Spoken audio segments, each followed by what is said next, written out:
President Gonzalez, the stream is live. Thank you. Welcome to the Board of Education meeting. I call the meeting to order.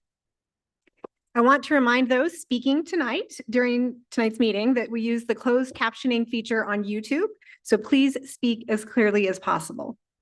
Also, tonight's meeting does include an executive session at the end of the meeting. So after tonight's executive session concludes, we will reconvene in person only. We will not reconvene online on the YouTube live stream, as no action will be taken. I will read a statement of closure, announce the next meeting, and adjourn the meeting, and all of that will be noted in the meeting minutes. We will now move to the Pledge of Allegiance, so I ask you to stand if able and join me in saying the Pledge of Allegiance in English and Spanish. I pledge allegiance to the flag of the United States of America and to the republic for which it stands, one nation, under God, indivisible, with liberty and justice for all. Juro fidelidad a la bandera de los Estados Unidos de América y a la república que representa una nación bajo Dios, indivisible, con libertad y justicia para todos.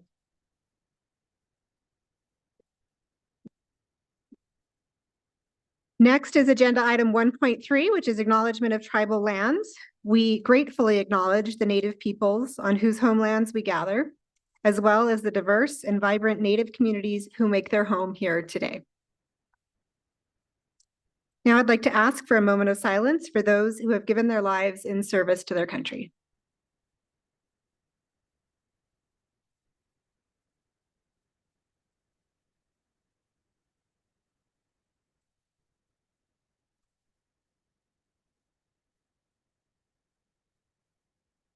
Okay, next up is our roll call. Dr. Albright, may I have a roll call, please? Nell Astorga, Ronaldo Tom Morito, Present. Heather Benavides. Here. Crystal Tapia Romero, Here. Josefina Dominguez, Here. Courtney Jackson, Here. Neil Gonzalez. Here. Our first item is to consider adoption of the September 18th, 2024 Board of Education meeting agenda. I'd like to remind board members that per the APS Board of Education Governance Manual, you can ask that an item be removed from the consent agenda before the meeting is posted, but not during the meeting. Is there a motion? I move to adopt the September 18th, 2024 Board of Education meeting agenda. This is Heather. This is Crystal. Second. Thank you. We have a motion from member Benavides and a second from member Tapia Romero. Dr. Albright, can we have a roll call vote, please? Ronaldo Tom Morito, Yes. Heather Benavides. Yes. Crystal Tapia Romero. Yes. Josefina Dominguez. Yes. Courtney Jackson. Yes. And Neil Gonzalez. Yes. Our next item is to consider approval of the minutes from the Board of Education meeting on September 4th, 2024. Is there a motion? I move to approve the minutes from the Board of Education meeting on September 4th, 2024. This is member Jackson. This is Crystal. A second.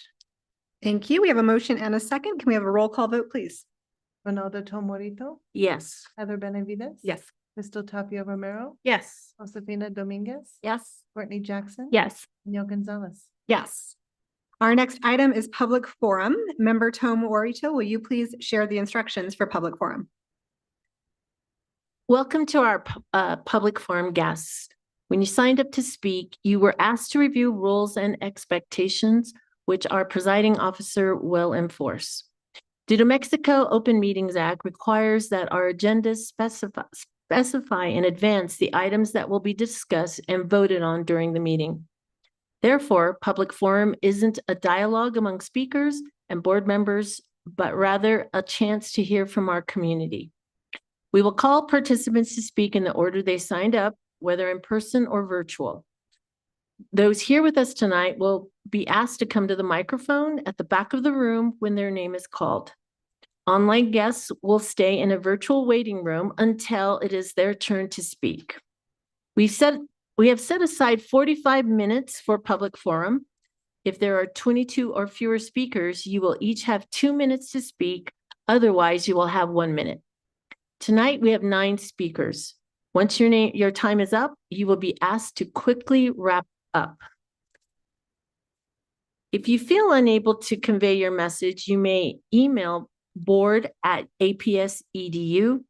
In addition, for those of you here tonight, a representative from our service center is here to assist you. Thank you very much. We may begin. Thank you, ma'am. Our first speaker this evening is Janet Sayers.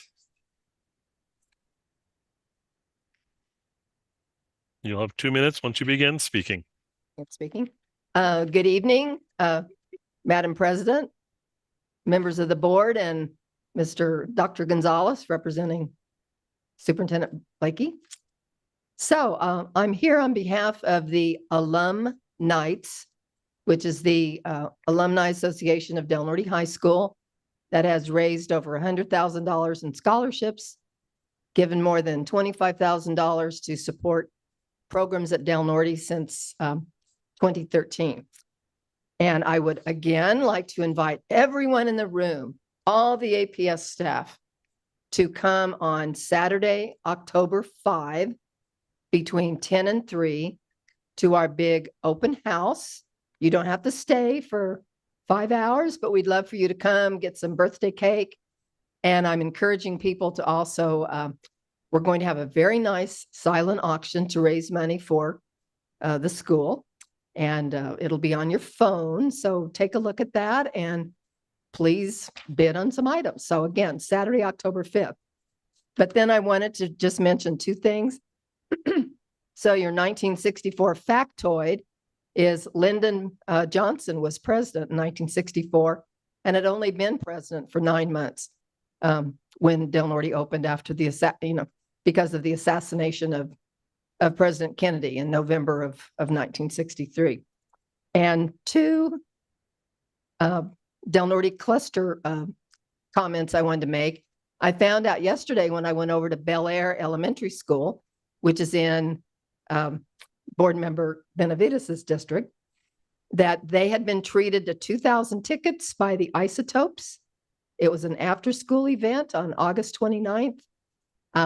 So hundreds of kids and their families got to go, and they also got a free hot dog and a free beverage. So I think that's great. The Isotopes did that. And then just mentioning that tomorrow night at Arroyo del Oso Elementary, which is board member Jackson's district, they're having a farewell to their 50-year-old building, which will be demolished once the new building opens in January of 2025. So again, thank you for your time.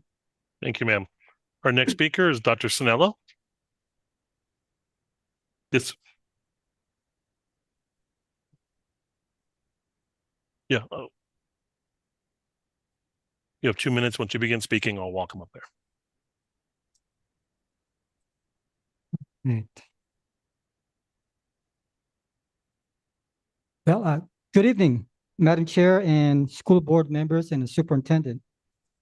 Most of you know that I am not only an alternative health doctor, but also a minister. What I'm about to share with you tonight is not only unethical, but immoral to our children's health and well-being. Last Thursday in Santa Fe, which you guys have been invited to come to the panelists that deals with the transitioner. And I had a great opportunity to meet up with 6 transitioner panelists who share their testimonials towards the professionals and citizens in New Mexico. You know what the bottom line was? The bottom line was that from the panelists, what they have been lied and deceived through bribery, greed, and money. Because of that, presently, they can't have the family, like the young man who was 35 years old, who had a phalloplasty. He can't have kids and raise a family anymore. The same thing with a young woman who had a double mastectomy and other harmful body parts. She can't reverse it. And she too wants to have a family, but can't. And I shared this in all, you know what they said? They all share the same common thing. The transgender affirming care does not reduce suicide rates, but increase amount of it. So I want to encourage you all school board members to create a resolution to stop this lies and deception of transgender ideology and sexual perversion, and start practicing educational policies to our New Mexico students and not transgender policies. Would you please do that for the sake of our children's health and well-being? And you have given a card, and I would encourage you to look, study for yourself, It's not rocket, it's not rocket science. And just look at that for the children's, for the sake of the children's health and well-being. So may God bless you. May God have mercy on us in New Mexico. Thank you. Thank you, Dr. Sinello. Our next speaker is Juan Enriquez.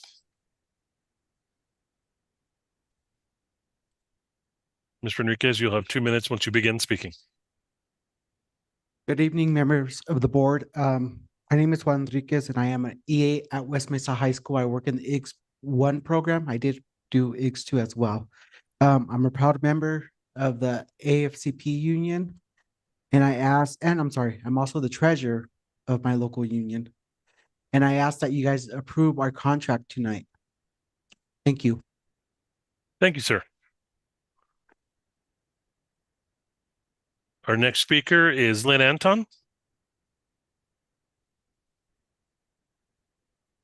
First time I got your name right. Ma'am, you'll have 2 minutes once you start speaking. Good evening, Deputy Superintendent Gonzalez and members of the board. I'm a school counselor at A. Montoya Elementary School. In August of 2023, I was assaulted by a student.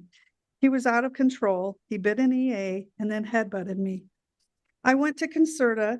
They refused to check me for internal injuries and were extremely rude and unprofessional. I chose to go to a provider of my choice where I had a CT scan. APS refused to pay my preferred provider. Fortunately, my health insurance paid all except the deductible. When I went to a workman's compensation mediation to ask to get that $350 deductible paid, the APS attorney refused to pay $350 for my medical care. I bring this up because I am not alone. There are students, teachers, counselors, and staff members being injured daily by students who are out of control. These out of control students seem to have more rights than their rule-abiding counterparts. On another story, I have responded to a crisis call in a first grade classroom, and some of the students say to me, "I'm afraid, Miss Lynn," referring to a student who just destroyed their classroom by throwing things, pushing students, and usually using sexualized language. The behavior of our students are escalating. Just a few weeks ago, a first grade student gave another first grader a concussion out on the playground. So why is our new administration decreasing support for schools, especially elementary schools? When I reached out to the behavior support specialist team in an email, this was my response. The behavior support specialist team has been reassigned from supporting individual cases to performing school climate assessments for priority schools. We have been informed that we are not able to provide support to any acceleration or distinction schools at all. Currently, there is not a team whose role is to provide behavior support for general education classrooms. This is unacceptable. We need support in helping with the behaviors in our schools, not less. Our elementary principals need support. We need more than one administrator per elementary school. We need behavior specialists to support all students with students' behaviors. We need to keep our students and staff safe. What will you do to keep our schools safe? Will it take a lawsuit to make the changes? Because that seems to be what happens. Thank you, ma'am. Our next speaker is Kathleen Hager. You will also have 2 minutes once you begin speaking. Good evening. My name is Kathy Hager, and I'm an APS school counselor. And I've been lucky enough to be chosen the APS School Counselor of the Year a few years ago, and to be considered the New Mexico School Counselor of the Year 2 years ago, and represent our state to the Department of Education in Washington, D.C. I came and spoke to you all after I got hurt by an elementary school child in a gen ed classroom in May, and I asked for help. I wrote to you all after that, and one of you responded and said, this is an issue. I'm glad you're bringing it to light. I included the union. I included administration. I got silence. So I wrote to you all in June, and I said, we have to be able to inform parents. We need to get an accurate count. We need to find out what's really going on, because I don't even know if the parents are informed when a kid has been violent in their classroom, the violent kid's parents. I got silence, nothing from the union, nothing from the school board, nothing from administration. So I'm like, okay, well, as a good school counselor, we need data. So tonight, can you turn there? I brought data. So I filed a NIPA request with APS to find out how many staff members have reported getting hurt to risk management. I know people in my school, including my principal and a special ed teacher, that have scars on their arms from students being violent. They didn't report. You're kind of discouraged to report because you don't want to get a little kid in trouble. So this is the data from APS. Before 2020, they didn't keep track. 2020, part of the year we were closed. 18 employees reported getting hurt by students at APS.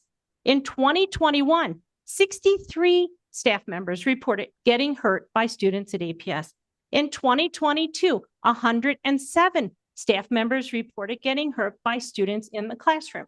In 2023, 167 employees. That is a 165% increase in 2 years. And this data does not include my year, 2024. I haven't gotten that yet. We need action. Ms. Hager, you've gone over your 2 minutes. Can you wrap up in a quick sentence, please? I am not making this up. We just had a meeting. 6 elementary school counselors that are supervising new interns. 4 of us have been hurt. One lady still has lead in her hand. Go to church.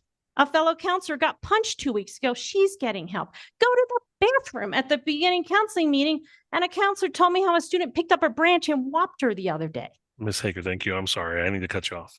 Please get back to me. I Thank- really want to help. Thank you, ma'am. Our next speaker is Daniel Tafoya.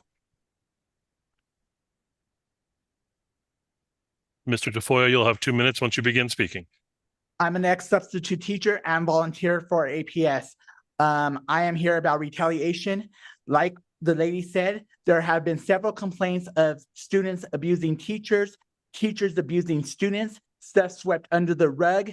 And I have contacted APS, been told, oh, it's inappropriate for me to get involved because you're a Cali substitute when I was actually a volunteer at the time.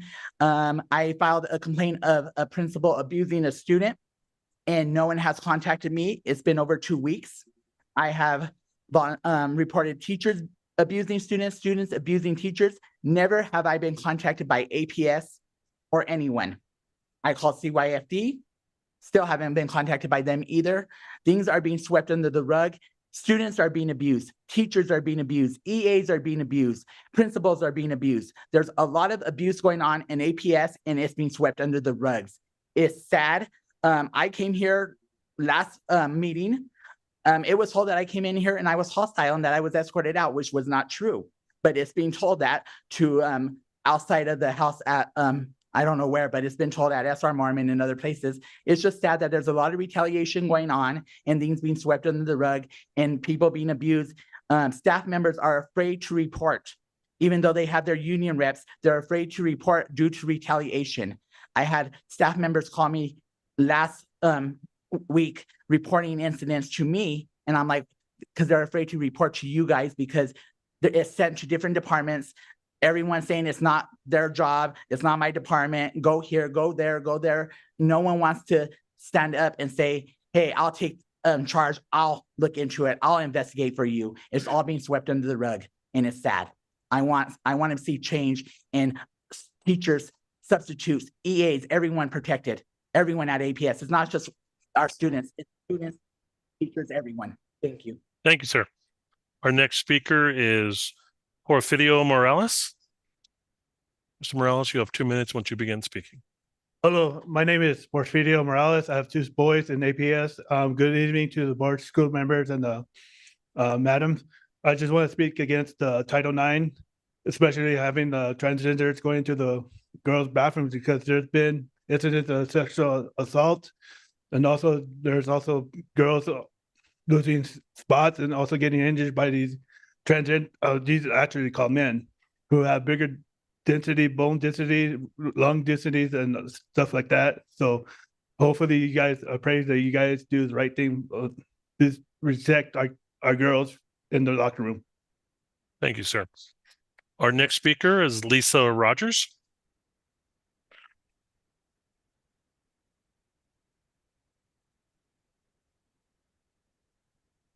Ms. Rogers, you'll have 2 minutes once you begin speaking. Good evening, everyone, board members, Dr. Gonzalez. I'm here, I am a school bus driver. I've driven for 7 years now. I'm retired from the banking industry. And we're here because we want ratification of our contract. That's up. We also are having still the problem with discipline on our buses, same as they're obviously having in the classrooms. We're not getting any parental help. The principals are not helping. They just say, go ahead and take those kids to their stops. All we can do is write them up. We have no say what happens on our bus essentially. And that's a very dangerous precedent. We're driving in Albuquerque traffic with a big vehicle with 68 kids potentially on board, and kids are throwing stuff at us. You can't drive like that. You can't drive safely like that. So people need to take it serious. My other item is we have a bus driver shortage. We do have our raises coming up that we put in to get approved, and we're hoping that goes through. We do have a bus driver shortage. It is a tough job, just like anybody else working in the school district. But we're out there on the road. It's hard to control like you would in a classroom. We do have the assaults that have happened on our buses. I can give you instances of one of our drivers was hit in the back of the head with a boba tea while she was getting on the freeway. We've had tennis balls thrown at us and pens and pencils and candy and sandwiches and just crazy stuff. And when you get hit, it's a distraction. And any distraction when you're driving is dangerous. And so people need to take us seriously when we have a problem. I know our managers and supervisors at the bus yard are trying to do a better job. But we get the pushback from the principal saying, well, that's the only way the kid gets to school. Riding a bus is supposed to be a privilege, not a right. And we need to start enforcing that. Thank you. You guys have a good day. Thank you, ma'am. Board members, that completes public forum. Thank you. We will now move on to our next agenda item, which is consider approval of the consent agenda, which includes item 5.1, approval of the negotiated changes to the negotiated agreement between the Albuquerque Municipal School District number 12 and the Albuquerque Federation of Classified Professionals. And agenda item 5.2, acceptance of progress monitoring reports for guardrail 3, interim guardrails 3.1 and 3.2, high quality curriculum and instruction. Is there a motion for approval of the consent agenda? I will move for approval of items 5.1 to consider approval of the negotiated changes to the negotiated agreement between the Albuquerque Municipal School District number 12 and the Albuquerque Federation of Classified Professionals, and item 5.2 to consider acceptance of the progress monitoring reports for guardrail 3, interim guardrails 3.1 and 3.2, high quality curriculum and instruction. I'll second. This is Member Jackson. Thank you. We have a motion and a second. Can we have a roll call vote, please? Ronaldo Tomorito, Yes. Heather Benavides, Yes. Crystal Tapia Romero, Yes. Josefina Dominguez, Yes. Courtney Jackson. Yes. Danielle Gonzalez. Yes. So the motion carries and the consent agenda items are approved. Next up is agenda item 6, which is the president's report. So in response to public forum comments, I just want to acknowledge again that public forum is not an opportunity for dialogue, but we do want each speaker to know that you were heard and that we are working on with the administration on resolutions. Some of the issues that we heard tonight include the Del Norte High School Alumni Celebration, behavior support, staff injuries, the Albuquerque Federation of Classified Professionals contract approval, and more. Additionally, I want to provide an update on upcoming meetings. So our next board meeting is October 2nd. And during that meeting, we will review progress monitoring for goal 1, which is early literacy. Member Tapia Romero will be our facilitator for that meeting. And we will also have an executive session at that time on potential changes to the superintendent evaluation process. Also on October 2nd, we will have the Q3 Board of Education self-evaluation. So this is when we review our own behavior and our own commitment towards our board goals, guardrails, and governance model. So all board members will be asked to submit their self-evaluation data in advance by September 27th. We will include those deadlines in our weekly email as well. And additionally, Member Benavides will present the board's time use for Q3, which will include the months of July, August, and September, so that we can factor that time use into our evaluation. On October 23rd, we will have a meeting. This is because the October 16th Board of Education meeting has been canceled due to the Council of Great City Schools annual conference. Items that were planned for the October 16th meeting have been moved to a special Board of Education meeting that'll take place on October 23rd, following the Finance Committee meeting at 5 p.m., and both meetings will be hybrid.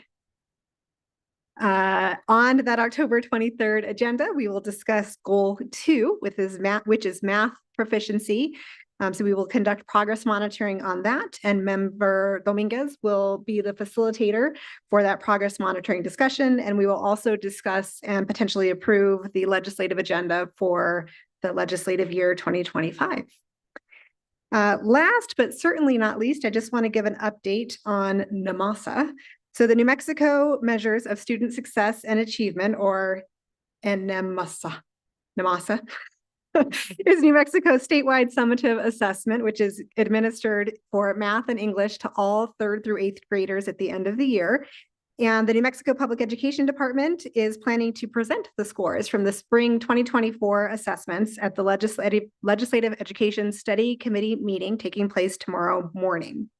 So the embargo on those test scores will be officially lifted after that presentation. APS did receive a new data set this week, and the team here at APS is busily reviewing that new data for any changes and to consider implications for strategy initiatives or communication or otherwise. And all of this data will be shared with the board, but will also be discussed with the board on October 2nd in the context of the Goal 1 progress monitoring on early literacy. So we'll have that fresh off the presses data, and also in the October 23rd progress monitoring on math for Goal 2. So we'll be considering that new data there as well. And that concludes the president's report. Next on the agenda is the announcement of the next board meeting, which will be Wednesday, October 2nd at 5 p.m. here in the Allison Bruce King Educational Complex and live streamed at aps.edu. The next special Board of Education meeting will be Wednesday, October 23rd at 5:05 p.m. or immediately following the Finance Committee that evening, also here at the Allison Bruce King Educational Complex, and also live streamed at aps.edu. Next is executive session. So we will consider approval for the Board of Education to convene an executive session as authorized by the Public Meetings Act, Section 10-15-1H7, to discuss pending litigation in relation to JFS ACML versus Albuquerque Public Schools, Jason Hollis Reynolds, and Anthony Griego, pending in the state of New Mexico, County of Bernalillo, Second Judicial District Court, and assigned case number D-202-CV-2020-05169. Can we have a motion to convene in executive session? You don't have to read the whole thing, but you can move to convene an executive session. This is Crystal. I'll move for approval to convene into executive session. This is Heather. Go ahead. This is Heather. I'll second. Thank you. We have a motion from Member Tapia Romero and a second from Member Benavides. Can we have a roll call vote, please? Ronaldo Tomorito, Yes. Heather Benavides. Yes. Crystal Tapia Romero, Yes. Josefina Dominguez, Yes. Courtney Jackson. Yes. Danielle Gonzalez. Yes. So I'd like to ask all of those who are not part of the executive session to please leave the meeting both online and in person. And I'd like to remind everyone that the meeting will